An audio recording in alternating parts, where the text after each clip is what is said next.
ቀንዴል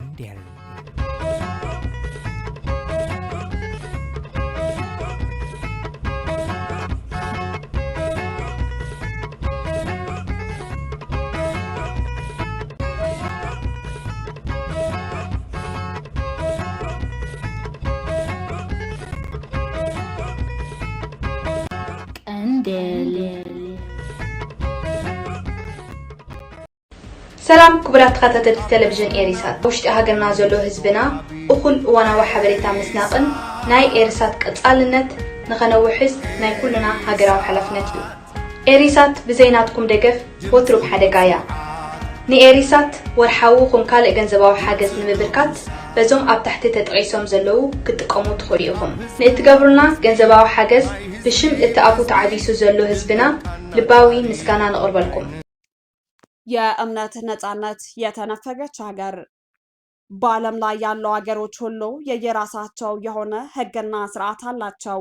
ኤርትራ እንደ ሀገር ተቆጥራ ሉዓላዊነቷን ካረጋገጠች ከ30 ዓመት በላይ ሆኗታል።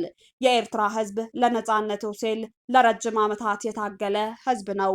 ከባድ መስዋዕትነት የከፈለ ህዝብ ነጻነቱን ሲያገኝ ያ ሲናፍቀው የነበረ ነጻነትን በሚገባ በአገሩ ላይ ለማየት ነበር። ለነጻነቱ ብዙ ዋጋ የከፈለ ህዝብ እንደመሆኑ አገሩን የሚወድ ለአገሩ ሲል የከበረ ህይወቱን ሳይደራደር የሰጠ በማንነቱና ቋንቋው የሚኮራ ጀግና ህዝብ ነው። ይሁን እንጂ የሚገባውን ክብርና ምስጋና አይቀር በተፈጥሮ ማግኘት የሚገባውን መብት አላገኘም። የኤርትራ ህዝብ በኢሳያስና ተከታዮቹ በአገሩ ውስጥ በፍርሃት ተሸማቆ እንዲኖር ተፈርዶበት እየኖረ ነው። የሰው ልጅ ከተሰጣቸው ውድ የተፈጥሮ ስጦታዎች ውስጥ የመኖር መብት፣ የማሰብ፣ የመመራመር፣ የእምነት መብት፣ የመጠየቅና ሌሎችንም በአእምሮ ተጠቅሞ ማከናወን ጥቂቶቹ ናቸው። ሆኖም ግን እነዚህ የተጠቀሱት ሁሉም ዋና ነገሮችን የተከለከለ ህዝብ ቢኖር የኤርትራ ህዝብ ነው። ኤርትራ በዜጎቿ ላይ ያለ ፍርድ ለረጅም ዓመት የምታስር፣ የምትገድል፣ የምታሰቃይና ብዙ ወንጀሎችን በመፈጸም የምትታወቅ አገር ናት። ኤርትራ ውስጥ መንግስት ከፈቀደላቸው ሃይማኖት እምነት ውጪ ሌላ ሃይማኖት መከተል ሆነ ማመን አይቻልም። ግንቦት 2002 እውቅና የሰጣቸው እምነቶች ኦርቶዶክስ ተዋሕዶ፣ ካቶሊክ፣ ወንጌላዊት ሉተራዊትና ሱኒ እስልምና ብቻ ሲሆኑ የሌሎች ሃይማኖት ተከታዮች ግን እስር ቤት እንደሚገኙ የሰብአዊ መብት ተሟጋች ድርጅቶች ይገልጻሉ። በቁጥር ብዙ የሆኑ የቤተ ክርስቲያን መሪዎች ከ20 ዓመት በላይ ያለምንም የፍርድ ሂደት የት እንዳሉ እንደማይታወቅ ያገኘነው መረጃ ያስረዳል። ከነዚህ ውስጥ የኦርቶዶክስ ቤተ ክርስቲያን ቄሶችም እንደሚገኙበት ይነገራል። የኤርትራ መንግስት እውቅና ለሰጣቸው ሃይማኖቶች ሳይቀር ቁጥጥርና ክትትል ያደርጋል። በተመሳሳይ መንገድ እንደ ጴንጤቆስጥ፣ የይሖዋ ምስክሮች፣ ባሂኒና ሌሎች ሃይማኖቶች ጥቃት እንደሚደርስባቸው ይታወቃል። ይህም ብቻ አይደለም፣ ቄሶችና ሼኮችም ወደ ወታደራዊ አገልግሎት እንዲገቡም ይገደዳሉ። ኤርትራ የእምነት መብት ሳታከብር ረጅም ጊዜ አስቆጥራለች። ህዝቧ የራሱን እምነት በነጻነት መጠበቅ፣ ማምለክም ሆነ መስበክ እንዲሁም ቤተ ክርስቲያን ሄዶ ጸሎት እንዳያሳርግ የምታደርግ አገር ከሆነች ቆይታለች። ይህም በህግደፍ አስተዳደርና በተከታዮቹ ሰበብ ነው። ኤርትራ ውስጥ በእምነታቸው ምክንያት ብቻ እስር ቤት ያሉ ዜጎች በሺዎች ይቆጠራሉ። ሌላ ምንም ጥፋት ሳይገኝባቸው ለዓመታት እስር ቤት የሚገኙ እነዚህ ዜጎች ለተለያየ በሽታ፣ ሞትና ተስፋ መቁረጥ እየተዳረጉ ነው። እነዚህ ለዓመታት ያለ ፍትህ፣ ክስና ፍርድ በተለያዩ እስር ቤቶች እንዲቆዩ የተደረጉት ተበዳዮች በቅርብ ጊዜ እንደተፈቱ ይታወቃል። ታዲያ ሲፈቱ መንግስት ምህረት አድርጎላችሁ ነው የወጣችሁት ነው የሚባሉት የዚህ መንግስት ደጋፊዎችም ይህንን ወሬ ያሰራጫሉ። ይህም ብቻ ሳይሆን ተፈተው ሌላ ሀገር መሄድ አይፈቀድላቸውም። ከዚህ በፊት በእንደዚህ ሁኔታ ከተፈቱት ጋር ተመሳሳይ ሁኔታ ነው የሚያጋጥማቸው። የመንቀሳቀስ ሆነ የመናገር መብትም የላቸውም።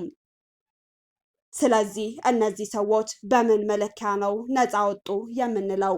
በክስና በፍርድ ሂደት አልፈው ንጽህናቸው ተረጋግጦ ቢሆን ያስብል ነበር። በኤርትራ በእምነታቸው ታስረው የቆዩ ከ10 በላይ ዜጎች ከዝግ እስር ቤት ወደ ክፍት እስር ቤት ተሸጋገሩ ማለት ይቀላል። የህግደፍ ስርዓት ከእምነት ጋር በተሳሰረ በማይሰርዋ አስሮ ያቆያቸው ዜጎች ባለፈው ሳምንት የተወሰኑትን መፍታቱ እየወጡ ያሉ መረጃዎች ያመላክታሉ። የተፈቱት የፔንታኮስታል ተከታዮች ከ2 ዓመት እስከ 11 ዓመት ከእስር ቆይታ በኋላ መፈታታቸው ነው የታወቀው። ቢቢሲ ባጋራው ዘገባ 98 ከተፈቱት ዜጎች የታገዱት ቤተክርስቲያናት ተከታዮች ናቸው። ከታገዱት የቤተ ክርስቲያን መሪዎች ለ2 10 ዓመታት ያለምንም የፍርድ ሂደት ተሰውረው እንዳሉ ዘገባዎች በተደጋጋሚ ፍትህ እንዲረጋገጥ ጥሪያቸውን ለሚያቀርቡ የሰብአዊ መብት ተሟጋቾች ያስታውሳሉ። ከታሰሩት ውስጥ በተለያየ እስር ቤት የሚገኙ እንደ ዶክተር ፍጹም ገብረ ንጉስ፣ ዶክተር ክፍሉ ገብረ መስቀል፣ ቄስ ገብረ መድህን ገብረ ገርግስ፣ አገልጋይ ኪዳን ወልዱ፣ ዶክተር ተክለአብ መንግስት አብና ሌሎች ለ21 ዓመታት ያለምንም ክስና ፍርድ የቆዩ ሲሆን ቤተሰቦቻቸውና ወዳጆቻቸው እንዲፈቱላቸው ጥሪያቸውን ማስተላለፋቸውን ከኤሬሳት ያገኘነው መረጃ ያመላክታል።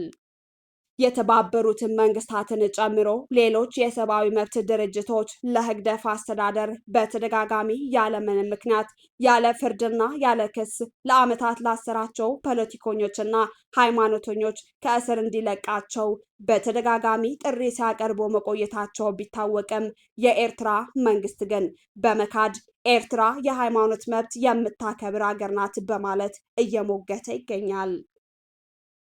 የተጎጂዎች ቤተሰብ ይሁን ሌላ ፍትህ ፈላጊ አካል ሁሉ በዚህ ስርዓት ታፍነው ያሉትን የታሰሩትን ሁሉ ጉዳያቸው በፍርድ እንዲታይ እንዲሁም ምንም ጥፋት ከሌላቸው ደግሞ ካሳ እንዲሰጣቸው እየጠየቁ ይገኛሉ። ኤርትራ ውስጥ ምንም አይነት ምርጫ ተደርጎ አያውቅም። ከ1990 የጀመሩትን ድርጅቶች በሌላ ተተክተው አያውቁም። በ1997 የጸደቀ ህገ መንግስት ተግባራዊ ሆኖ አያውቅም። ስልጣን በፕሬዝደንቱና ተከታዮቹ ሆኖ ተቃዋሚ የሌላት ሀገር ሆና እየቀጠለችም ነው። መገናኛ ብዙሃን የሌላት፣ በውስጥ ሀገር ምንም አይነት ነፃ ፕሬስ የሌላት፣ በነፃነት ሀሳባቸውን የሚገልጹ ጋዜጠኞችም የሌላት ሀገር ሆና ከዓለም ርቃ ትገኛለች። ለሀገራቸው የታገሉት ታጋዮች ነፃነት ለማምጣት የታገሉትንና አሁን በሰላም ጊዜ እያጋጠማቸው ያለን ነገር ሲያነጻጽሩ ለከንቱ ዋጋ እንደከፈሉ ሀሳባቸውን ይገልጻሉ። ይበልጥ ደግሞ ኤርትራ እንደ ሀገር ፍትህና ዲሞክራሲ አላት ብለው የሚከራከሩና የሚሞግቱ ኤርትራውያን በውስጥም በውጭም መኖራቸው ነው። የተከፈለው መስዋዕትነት ለሁለንተናዊ ነፃነት እንጂ ለመሬት ብቻ አልነበረም። የኤርትራ ህዝብ ሁሉም አይነት ነፃነት እንደተነፈገ ድፍን 35 ዓመታት ሆኖታል። ስለዚህ ለዚህ ስርዓት መታገል የሁላችንም ኃላፊነት ነው። Andian.